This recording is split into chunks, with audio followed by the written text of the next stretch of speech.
Boa noite, amigos e irmãos do Facebook, Igreja Batista do Governador Portela. A graça e a paz do nosso Senhor e Salvador Jesus. A paz do Senhor a todos, uma boa noite. Nós vamos começar esse estudo cantando uma música chamada Luz das Nações, também conhecida como Vim para Adorar-te, né? O principal nome dela é Vim para Adorar-te, né? O primeiro grupo a cantar foi o 4x1, é uma tradução de uma música do inglês muito conhecida com algumas versões. Nós vamos cantar a versão do 4x1, né? E te convidamos a estar adorando a Deus através dos louvores com a gente. Amém? Amém.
Senhor Deus e Pai, nós te glorificamos, te exaltamos nessa noite, ó Pai amado. Ó Pai amado, e declaramos, ó Pai, que a nossa adoração é sua 24 horas por dia, ó Pai. Ó Deus, nós te adoramos assim que abrimos os nossos olhos, ó Pai amado. E até o nosso descansar, o nosso dormir, ó Pai amado, é um ato de adoração a Ti, Senhor Deus, porque nós descansamos em Ti, ó Pai. Ó Pai amado, o salmista fala, Senhor Deus, que nós deitamos e dormimos, ó Pai amado, porque o Senhor nos dá o sono, Senhor Deus. Ó Pai amado, tudo vem de Ti, Senhor Deus. E nós sabemos que até o desejo de Te adorar vem de Ti, Senhor Deus. Ó Pai amado, é através do Teu Filho Jesus Cristo, Senhor Deus. Ó Pai amado, que veio iluminar esse mundo, Senhor Deus, que nós conseguimos enxergar a Tua presença e a Tua glória. Ó Pai amado, obrigado por mais essa oportunidade, Senhor Deus, de ministrarmos esse estudo, Senhor Deus. Ó Pai amado, abençoa todos que já estão assistindo, Senhor Deus, todos os lares, ó Pai amado, que a Tua presença, Senhor Deus, possa encher cada casa, cada vida, Senhor Deus, que está conectado, ó Pai amado, e que o Teu Santo Espírito possa nos guiar nesse estudo, Senhor Deus. Ó Pai amado, que o Teu Santo Espírito, Senhor Deus, possa fazer o que Te apraz em nossas vidas e nos nossos corações, ó Pai. No nome de Jesus, ó Pai. Amém. Graças a Deus, irmãos. É bom estarmos aqui mais uma vez. Eu vou estar mudando aqui a câmera de posição. Agradeço a minha esposa por me ajudar no louvor, né? A gente vai ficando um pouco sem voz, né? Mas graças a Deus a gente tem essa varoa que nos ajuda, né? Obrigado, meu amor. E a gente continua no estudo de João, do Evangelho de João, né? Nós avançamos no capítulo 2. O capítulo 1, ele tem 51 versículos, é um capítulo longo, demoramos um tempo no primeiro capítulo de João. Já o capítulo 2 tem 25 versículos, ou seja, é metade do capítulo 1, né? E quem sabe hoje nós conseguimos fechar esse capítulo 2. Nós temos, já falei com os irmãos que têm acompanhado o estudo, né? Se eu não me engano, estamos no 4º estudo. E se você quer acompanhar os anteriores, tem na timeline do Facebook, tem também no nosso canal do YouTube. Fique à vontade para estar acompanhando o estudo integralmente, né? Venho lembrar as palavras-chave de João, que já apareceram, palavras que aparecem muito em João, né? Como graça, como verdade, né? O Cordeiro de Deus, vimos muitas vezes agora, né? João falando que Jesus é o Cordeiro de Deus, né? O Cordeiro que tira o pecado do mundo, né? E a glória também. Glória é uma palavra-chave de João, né? Nós temos essas palavras e João é um evangelho maravilhoso, poderoso. E o poder de João, o poder que emana do evangelho de João, emana da intimidade que o escritor tinha com Cristo. É o discípulo amado, é aquele que na Santa Ceia, ou seja, na última ceia, na instituição da ceia, ele estava recostado nos peitos de Jesus, né? Ele inclinou sua cabeça no peito de Jesus e ouvia as batidas do coração do Mestre. Foi um discípulo íntimo demais e a gente vê, né, esse olhar diferente dos outros evangelhos que João tem. Amém? Nós vamos estar, irmãos, fazendo a leitura do capítulo 2 desde o início. Eu sei que nós lemos um pouco do capítulo 2 da vez passada, mas eu queria, né, chamar a atenção dos irmãos para mais alguns detalhes. Eu vou estar aqui virando a câmera. João capítulo 2, versículo 1. E ao terceiro dia fizeram-se umas bodas em Caná da Galileia, e estava ali a mãe de Jesus. E foram também convidados Jesus e seus discípulos para as bodas. E faltando vinho, a mãe de Jesus lhe disse: Não tem vinho. Disse-lhe Jesus: Mulher, que tenho eu contigo? Ainda não é chegada a minha hora. Sua mãe disse aos empregados: Fazei tudo quanto ele vos disser. Estavam ali postas 6 talhas de pedra para as purificações dos judeus, e em cada uma cabiam 2 ou 3 metretas. Essa medida aqui é de 80 a 120 litros, né? Disse-lhe Jesus: Enchei de água essas talhas. E encheram-nas até em cima. E disse-lhes: Tirai agora e levai ao mestre-sala. E levaram. E logo o mestre-sala provou a água feita vinho, não sabendo de onde viera, se bem que sabiam os empregados que tinham tirado a água. Chamou o mestre-sala ao esposo E disse-lhe: todo homem põe primeiro o vinho bom. Quando já tem bebido bem, então o inferior, mas tu guardaste até agora o bom vinho. Jesus principiou assim os seus sinais em Caná da Galileia e manifestou a sua glória, e os seus discípulos creram nele. Depois disso, desceu a Cafarnaum, ele e sua mãe e seus irmãos e seus discípulos, e ficaram ali não muitos dias. Amém. Vou estar virando aqui a câmera de novo. Então, irmãos, nós temos aqui esse relato do primeiro milagre de Jesus. Falei da outra vez, vou repetir brevemente, né, que há um paralelo, pelo menos no início do Evangelho de João, com Gênesis. O Evangelho de João começa com no princípio, assim como Gênesis também começa no princípio, né? O João, no princípio, era o verbo, e o verbo estava com Deus, e o verbo era Deus. Gênesis, no princípio, criou Deus os céus e a terra, né? Então nós temos um mini Gênesis em João. E acompanhando esse paralelo, o capítulo 2, quando é instituído o casamento em Gênesis, Jesus ele começa seu primeiro milagre também em um casamento, né? Que bênção, né, irmãos? Eu falei um pouco aqui sobre essa expressão, né? Mulher, né, que tem o eu contigo, né? Ainda não é chegada a minha hora, eu falei no estudo passado, mas eu não falei aqui sobre essas talhas da purificação dos judeus que cabiam em 80 e 120 litros, né? Eu corri um pouco ali no final do estudo, então era como se fosse, entre aspas, uma caixa d'água, né? Hoje em dia todas as casas têm uma caixa d'água, só que uma caixa d'água especial. Por quê? Porque os judeus acreditavam que durante o dia eles se tornavam impuros com seus contatos e tudo mais, então quando eles chegavam em casa, eles lavavam as mãos bem, eles tinham esse costume de lavar as mãos para se purificarem, né? Aqui numa festa, num casamento, que poderia durar ali no Oriente Médio até uma semana, né? Aquela água estava ali para que as pessoas pudessem se lavar, se purificar, né? Desculpa, aquelas vasilhas estavam ali para que as pessoas enchessem de água, se lavassem, se purificassem, né? E haviam muitas pessoas daquele casamento pela quantidade, né, de barris que tinha ali, vamos chamar de barris, né? E João pega aqueles barris que eram usados para colocar água, né, e manda colocar água. Só que aí ele faz o seu primeiro milagre, ele transforma aquela água que estava ali dentro em vinho, né? E surpreende o responsável pela festa, o chamado aqui mestre-sala, né? Aquele mordomo que estava supervisionando tudo, porque quando Jesus manda os empregados levarem para o mordomo para ver se o mordomo aprovava. E o mordomo chama o noivo e fala assim: rapaz, você deixou o melhor vinho por último, né? Geralmente é o contrário, né? Geralmente nos casamentos querem causar uma boa impressão e mandam as melhores coisas primeiros, e aí causam aquela boa impressão e depois mandam as coisas de não tanta qualidade, ou como era o costume. E ali, né, ele mandou o melhor vinho por último. Mal sabia o noivo que ele não tinha nenhuma participação naquele vinho novo, né? Esse milagre ele aponta não só para a sacralidade do casamento, a importância que Deus dá para o casamento, assim como a importância que Jesus também dá para o casamento, né?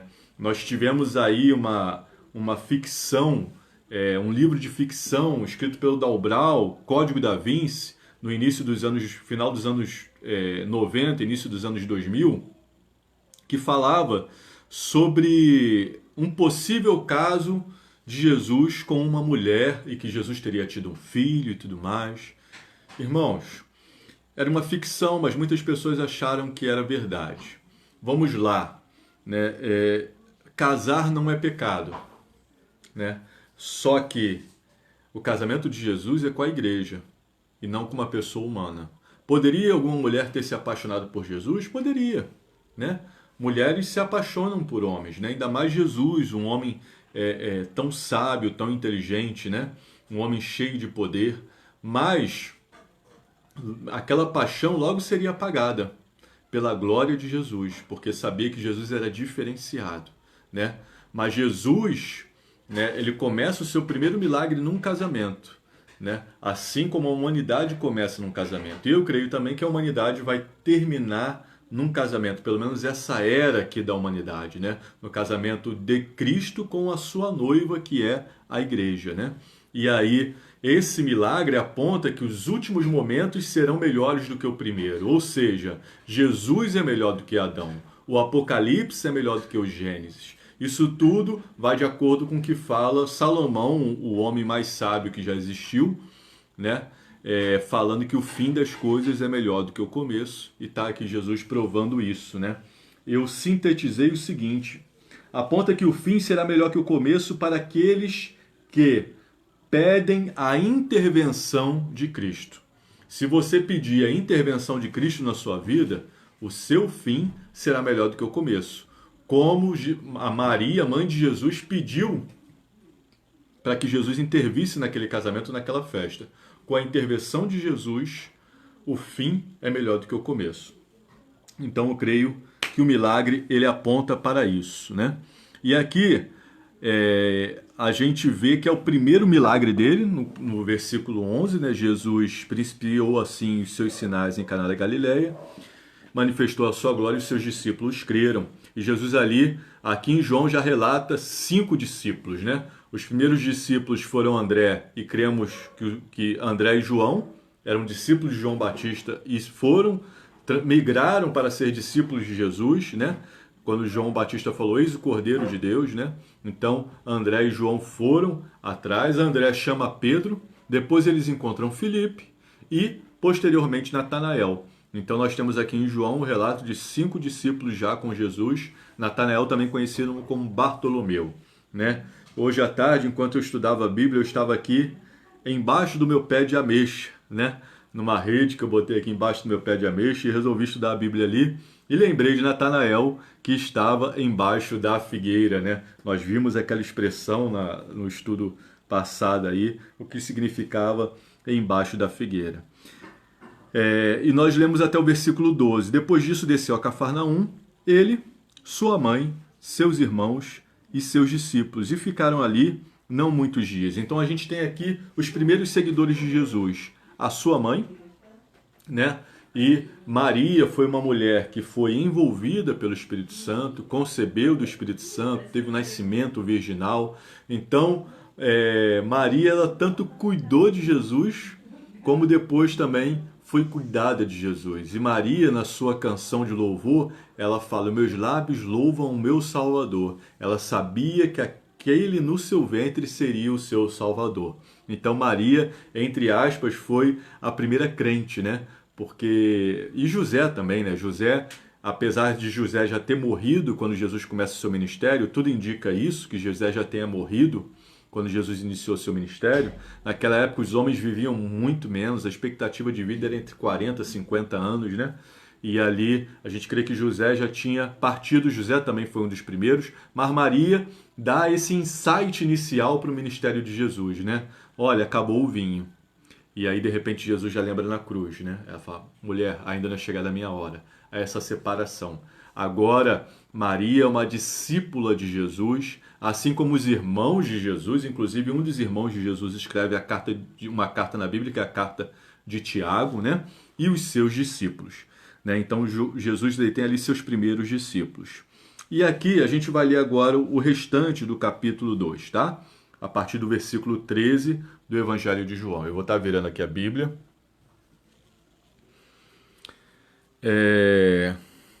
Estava próxima a Páscoa dos judeus. E Jesus subiu a Jerusalém. E achou no templo os que vendiam bois e ovelhas e pombos e cambiadores assentados. E tendo feito um azarrogue de cordéis, lançou todos fora do templo, bem como os bois e ovelhas, e espalhou o dinheiro dos cambiadores e derribou as mesas. E disse aos que vendiam pombos, tirai daqui estes e não façais da casa de meu pai casa de vendas.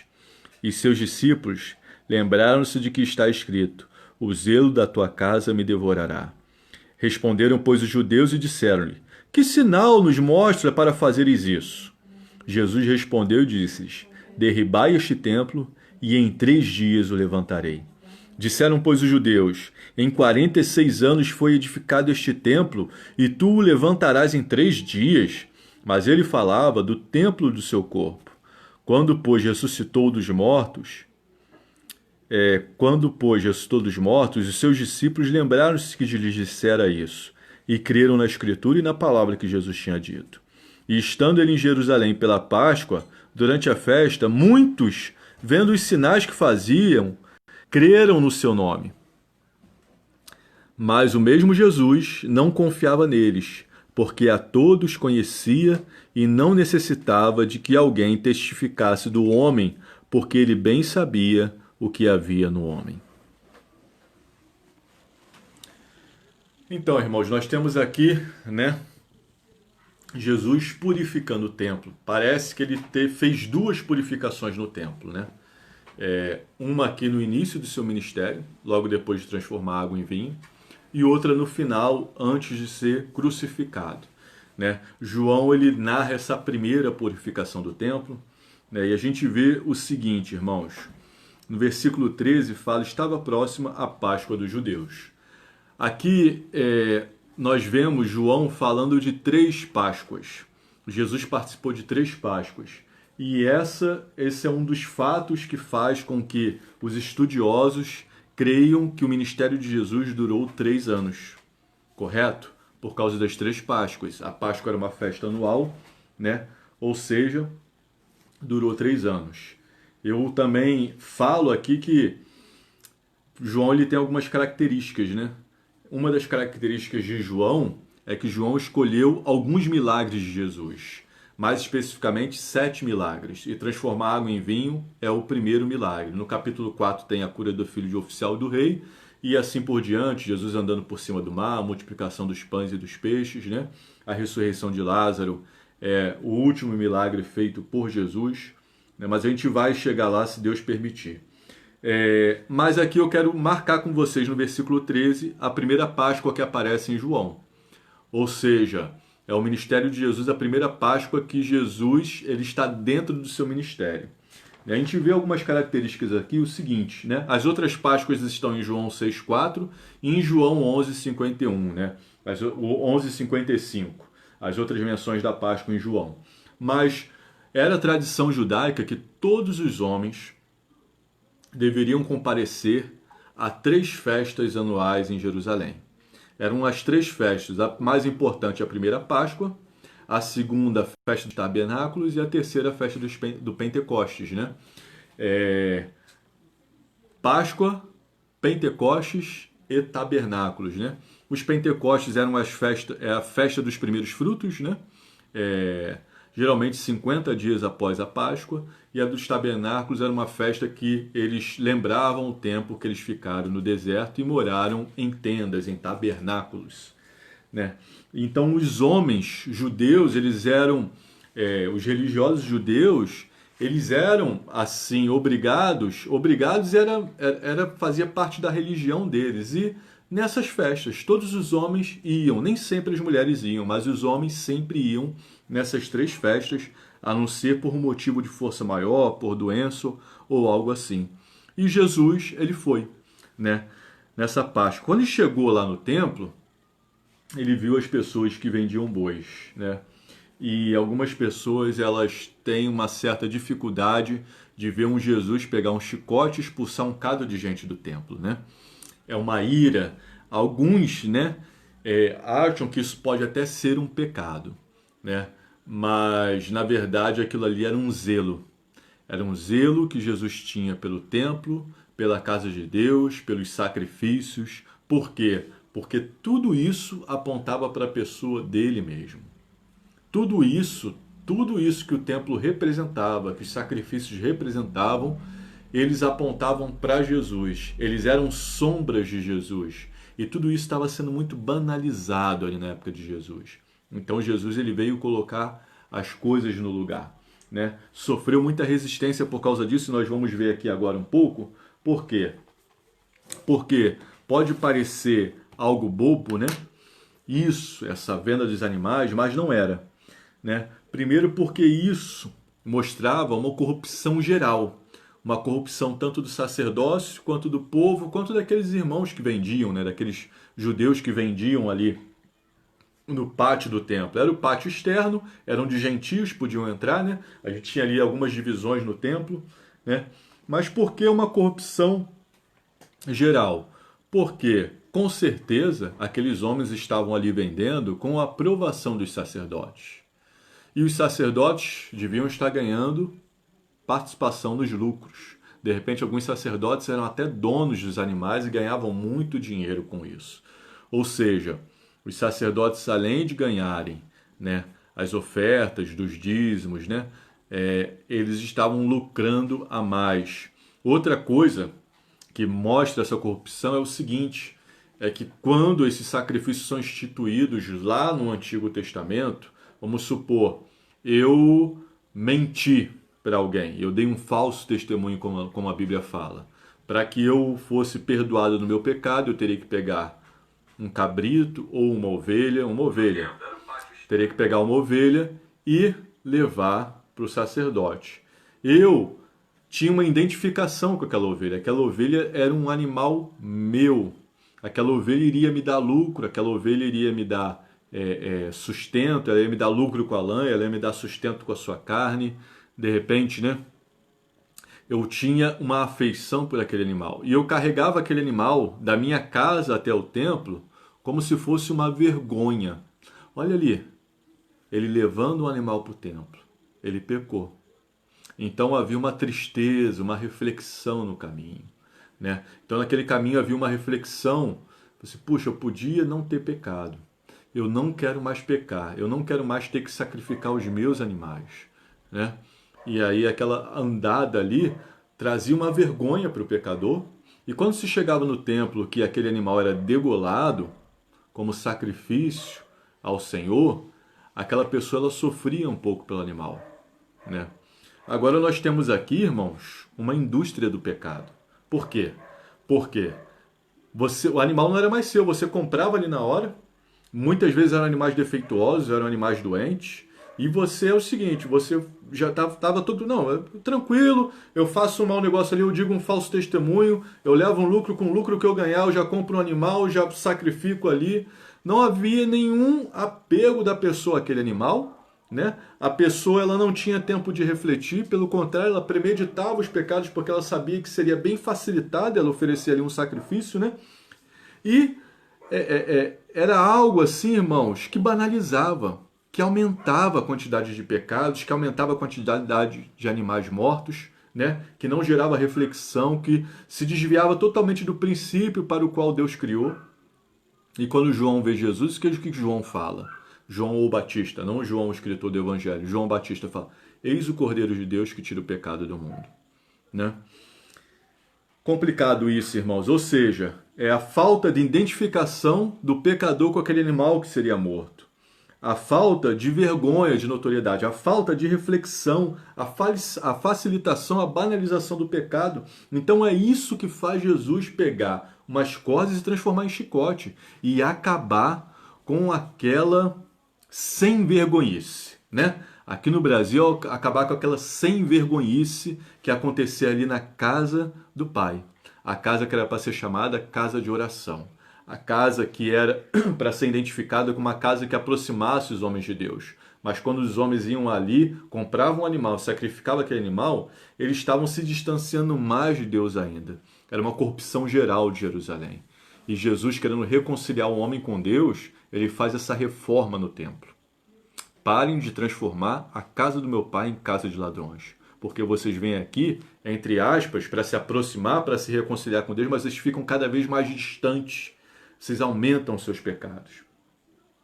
Então vamos passar. Eu queria mostrar aqui para vocês o templo, né? Eu tenho um mapa aqui na minha Bíblia do templo e queria aqui mostrar para vocês de uma maneira muito rápida, para vocês entenderem um pouco da dinâmica ali dos judeus. De repente a tua Bíblia também pode ter um mapa, você tem acesso, não sei, mas aqui eu vou virar a câmera rapidamente para vocês. Nós temos aqui nessa primeira figura, né, o quintal, né? Nós temos aqui esse muro aqui ao redor, né? Aqui nós temos o átrio, pode ser que fosse aqui que esses vendedores ficavam, né? E aqui nós temos a entrada. E aqui nós temos, a gente vê um pórtico, né? Uma antessala. E aqui, esse pequenininho 13, esse aqui é o templo. A gente vê que o templo ele era bem reduzido, né? Agora, aqui embaixo, nós temos o templo, que é esse aqui, ó. O 13 é esse aqui, né? Nós temos aqui o 8, os Santos dos Santos, né? O lugar que o sacerdote entrava uma vez por ano. Aqui nós temos o véu do templo, né? Ficava aqui mais ou menos no 7, o véu do templo que se rasgou de cima a baixo, né? E temos aqui essa figura. Depois, se vocês quiserem pesquisar na internet, vocês acham essas figuras e cada lugar que representava no templo, tá bom? Vou estar virando aqui. A gente prossegue no texto, irmãos. Por quê? Porque agora rola uma discussão, né? O que os fariseus falam? Fala assim, vem cá, com que autoridade você faz essas coisas, hein? Com que autoridade você expulsa aqui o pessoal do templo, né? E os discípulos, eles lembram, né? João lembra, depois de um texto, juntamente com os discípulos, né? Os seus discípulos lembraram-se do que está escrito. O zelo da tua casa me devorará. Ou seja, Jesus ele ficou consumido ali de uma ira santa, e expulsou aqueles cambiadores do templo, né? Mas é interessante aqui que, pelo menos nessa passagem, Jesus não dá nenhum prejuízo, né? Ele expulsa os bois, ele expulsa as ovelhas, ele espalha o dinheiro, né? E aos que vendiam pombos, ele não abre as gaiolas, né? Ele fala, ó, tira esses pombos daqui, para não dar nenhum prejuízo a ninguém. Aí o versículo 17, como eu li, né? Os discípulos, eles falam, o zelo da tua casa me devorará. E agora no 18 começa aquela discussão que eu fiz menção aqui. Os judeus disseram o seguinte, que sinal nos mostra para fazeres isso? E Jesus respondeu e disse, derribai este templo e em 3 dias o levantarei. Disseram, pois, os judeus, em 46 anos ele foi edificado, e tu o levantarás em 3 dias, mas ele falava do templo do seu corpo. Né? Nós temos aqui Jesus quebrando um paradigma do templo, né? O templo estava localizado em Jerusalém, Jerusalém era a capital da adoração, né? E Jesus ele já transfere a figura do templo para o próprio corpo dele. Isso aqui é muito importante, irmãos. Por quê? Porque hoje em dia todo cristão ele sabe que o corpo dele é um templo do Espírito Santo. Se você é um cristão e ainda não sabe, você está sabendo agora. O teu corpo é um templo do Espírito Santo. Quem começou essa reforma foi o próprio Jesus. Porque Jesus, ele encarnou e na sua carne ele falou do seu corpo. O corpo que era o templo. Não feito por mãos de homens que levaram 46 anos, mas feito pelas mãos de Deus. E hoje, quando nós cremos em Cristo, e o Espírito Santo habita em nós, como diz Efésios 1,13, o nosso corpo passa a ser o templo do Espírito Santo, né? E aí eu vou fazer aqui uma alusão, o seguinte, né? A gente começou a falar sobre adoração aqui. Cantamos uma música sobre adoração, vim para adorar-te, né? Hoje em dia, o cristão ele pode adorar a Deus 24 horas, por quê? Porque o templo é o corpo. E ninguém desgruda do corpo, né? Eu até falei na oração, até dormindo nós podemos adorar a Deus quando nós descansamos em Deus. Quando nós entregamos os nossos problemas a Deus e confiamos que Ele vai nos acordar e que aos seus amados Ele dá enquanto nós dormimos, Ele dá o sono, Ele está trabalhando, né? Ele não para, né? Ou seja, essa adoração no templo, que é o nosso corpo, começa com Jesus, com o nosso mestre. Ele fala assim, o templo era o seu próprio corpo, né? Então, quando ele ressuscitou dos mortos, versículo 22, seus discípulos lembraram de que lhe dissera isso e creram na Escritura e na palavra que Jesus tinha dito. Isso também, irmãos, Paulo ele trabalha bem essa questão. Lá em 1 Coríntios capítulo 3, versículo 16, ele fala, vocês não sabem que vocês são templos de Deus, templos do Espírito Santo de Deus? 1 Coríntios 6,19, ele repete outra vez que nós somos templos do Espírito Santo, santuários do Espírito de Deus. E aí, nós temos aqui todos os elementos para adoração, né? Sacrificamos o nosso eu nesse templo, né? Negamos a nós mesmos e seguimos a Cristo, né? Esse é o discipulado. Aquele que quiser vir após mim, negue-se a si mesmo e siga a Cristo, né? Então nós temos aqui em nós, nesse momento, tudo para que possamos adorar a Deus. Amém? A gente prossegue, né? Os discípulos, eles creram, né, nas Escrituras e na palavra que Jesus tinha dito. E estando ele em Jerusalém pela Páscoa, durante a festa, muitos vendo os sinais que fazia, creram no seu nome. Como eu falei aqui, Jesus ele fez muitos sinais. Eu comecei o estudo de João pelo último capítulo, em que João fala que se fosse escrever tudo que Jesus fez, não haveriam livros na terra, né? João usa ali uma hipérbole, mas não teve como os discípulos terem acesso a todos os milagres de Jesus, né? Não teve, mas de todos os milagres que João viu, ele escolheu 7 e colocou aqui no Evangelho de João. Mas ele fazia muitos sinais. O versículo 24 fala, e muitos criam, né? Muitos creram no seu nome. Mas Jesus não confiava neles porque a todos conhecia. Jesus ele já sabia o seu fim. Ele já sabia que esses mesmos que estavam aqui no momento crendo durante a Páscoa, daqui a 2 Páscoas, iriam clamar para que ele fosse crucificado. Jesus não confiava neles, né? Cumprindo assim a Escritura. Maldito o homem que confia no homem, faz da sua carne o seu braço, né? Uma profecia lá de Jeremias 17. Jesus não confiava porque a todos conhecia. E Jesus conhecia de uma forma que nós não conhecemos, né? Existem muitos livros, muitas literaturas que falam Jesus foi o maior psicólogo que já existiu, Jesus foi o maior filósofo que já existiu, Jesus foi o maior professor, o maior mestre que já existiu, Jesus foi o maior líder que já existiu, né?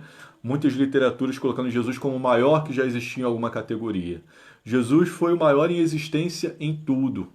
E ele, de repente, conhecia os comportamentos humanos, né? O quanto o homem ele era falho, né? E não necessitava de que alguém testificasse do homem, porque ele bem sabia o que havia no homem. Além de Jesus conhecer os homens, ele também conhecia a si mesmo. E não podemos esquecer que Jesus é homem. Jesus, ele é homem e Deus ao mesmo tempo, né? E alguns tratados foram escritos em concílios sobre isso, e nós temos aí, tanto na Igreja Católica quanto na Igreja Protestante, essa crença de que Jesus era Deus e homem.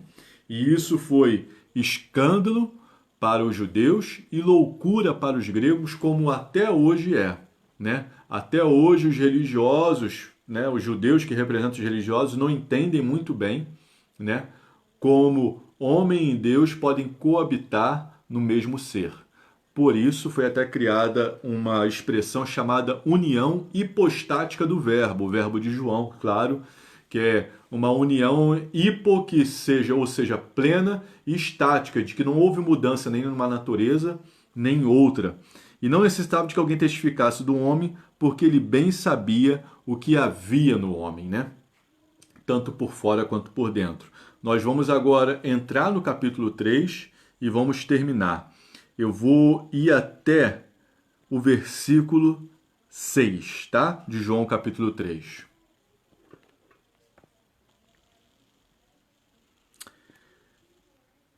E havia entre os fariseus um homem chamado Nicodemos, príncipe dos judeus. Este foi ter de noite com Jesus e disse-lhe: Rabi, bem sabemos que és mestre vindo de Deus, porque ninguém pode fazer estes sinais que tu fazes se Deus não for com ele. Jesus respondeu e disse-lhe: na verdade te digo que aquele que não nascer de novo não pode ver o reino de Deus. Disse-lhe Nicodemos: como pode um homem nascer sendo velho? Porventura pode tornar a entrar no ventre de sua mãe e nascer? Jesus respondeu: na verdade te digo que aquele que não nascer da água e do Espírito não pode entrar no reino de Deus. O que é nascido da carne é carne, o que é nascido do Espírito é Espírito. Ou seja, aqui nós vamos, irmãos, para um dos principais paradigmas do cristianismo, para um dos principais princípios do cristão. Em outras religiões, a pessoa ela pode nascer judeu, ela pode nascer budista, ela pode nascer islâmico, né? Ou muçulmano, ela pode nascer católico, ela pode nascer protestante, ela pode nascer nas religiões aí. Mas para ser cristão, para ser discípulo de Cristo, é preciso nascer de novo. É o que Jesus fala para Nicodemos, né? Na verdade, te digo que aquele que não nascer de novo não pode ver o reino de Deus. E esse aqui foi um ensino novo, um ensino que Jesus trouxe, né? Um ensino da plenitude de Cristo. Nicodemos, né? Depois se torna um discípulo de Jesus, ele aparece mais à frente no próprio Evangelho de João, né? Defendendo Jesus em uma certa ocasião. Parece também que ele vai junto com José de Arimateia pegar o corpo de Jesus, mas Nicodemos ele vai de noite ter com Jesus porque ele tinha medo de ser visto, né? Ele era um homem muito importante, né? E ele não queria que as pessoas soubessem que ele estava se encontrando com Jesus, né? E isso até hoje algumas pessoas também acham que entrar numa igreja ou ouvir do evangelho é uma humilhação, é uma vergonha, né? É um sinal de fraqueza, né? Triste demais isso. Desde aquela época até agora, o homem ainda tem essa exaltação. E realmente é verdade, né? Porque a mensagem do evangelho é arrependeis e crede. E se você se arrepender e crer, você vai nascer de novo através do Espírito Santo que habita em você, né? A gente vai encerrando esse estudo por aqui. Você pode continuar lendo João na sua casa. Qualquer dúvida você pode botar no seu comentário. Se você também tiver pedidos de oração, você também pode botar no seu comentário, né? E aqui a gente vai começar no próximo estudo a partir desse diálogo de Nicodemos com Jesus. Como pode um homem velho nascer de novo, né? E Jesus fala assim, nascendo do Espírito, da água e do Espírito. E a gente vai estudar um pouco mais isso no próximo estudo, na próxima semana, muito provavelmente na quinta-feira que vem, né? Hoje estamos na quarta, mas é quase certo que na próxima semana seja na quinta, dependendo da minha escala, né? E a gente vai ver isso, né? Esse nascimento da água e do Espírito, né? Que de repente aponta para o batismo, para a regeneração, né? E para uma novidade de vida no Espírito Santo. Amém? Deus te abençoe, meu irmão. A gente vai estar orando para encerrar esse estudo. Senhor Deus e Pai, muito obrigado, Senhor Deus, pela Tua palavra. Obrigado por hoje termos completado esse capítulo 2 de João. Obrigado, Senhor Deus, pelo primeiro milagre de Jesus que foi num casamento, foi numa família, Senhor Deus. Ó Pai amado, e aponta, Senhor Deus, para que o final será melhor do que o começo. O último vinho é melhor do que o último, porque o último vinho ele vem de Jesus. É a alegria que Ele quer trazer para nossas vidas, ó Pai. Ó Deus, obrigado também, Senhor Deus, porque em Jesus, Senhor Deus, nós temos o Cordeiro que tira o pecado do mundo e nós temos o templo de Deus, ó Pai amado, em Jesus e agora em nós mesmos. Nós somos o templo do Deus vivo, Senhor Deus. Nosso corpo é santuário do Espírito Santo de Deus e podemos Te adorar em qualquer lugar, em qualquer momento, em qualquer hora, através das nossas vidas, ó Pai amado. É por isso que Paulo fala lá em Romanos, rogo-vos pela compaixão de Deus que apresentei os vossos corpos como sacrifício vivo, santo e agradável a Deus, e esse é o vosso culto racional, é a vossa adoração consciente, ó Pai. Muito obrigado, Senhor Deus, porque foi Jesus que abriu o caminho para essa adoração, ó Deus. Ó Pai amado, que o Senhor abençoe cada pessoa que está conectada nesse momento, cada pessoa que assistirá depois, ó Pai. Pedimos consolação para a família da irmã Mirinha, Senhor Deus. Que o Senhor console, ó Pai amado, os parentes da nora do irmão Nelson, Senhor Deus. Ó Pai amado, pedimos também por uma irmã chamada Sandra Brito, ó Pai amado, que está com Covid aqui em Miguel Pereira, ó Pai amado. Pedimos, ó Pai amado, pelas nossas famílias, pedimos também por um rapaz chamado Calvin, que está desaparecido, Senhor Deus. Ele é cunhado do Everson, Senhor Deus, um irmão nosso, amigo querido, irmão da Charlotte, Senhor Deus, que o Senhor ajude a encontrar o Calvin, ó Pai amado. Ó Deus, e continua, Senhor Deus, abençoando as nossas vidas, nos guardando, que o Teu Santo Espírito continue nos ensinando, Senhor Deus, a sermos discípulos mais parecidos com Jesus a cada dia. No nome de Jesus, amém. Deus te abençoe, a paz.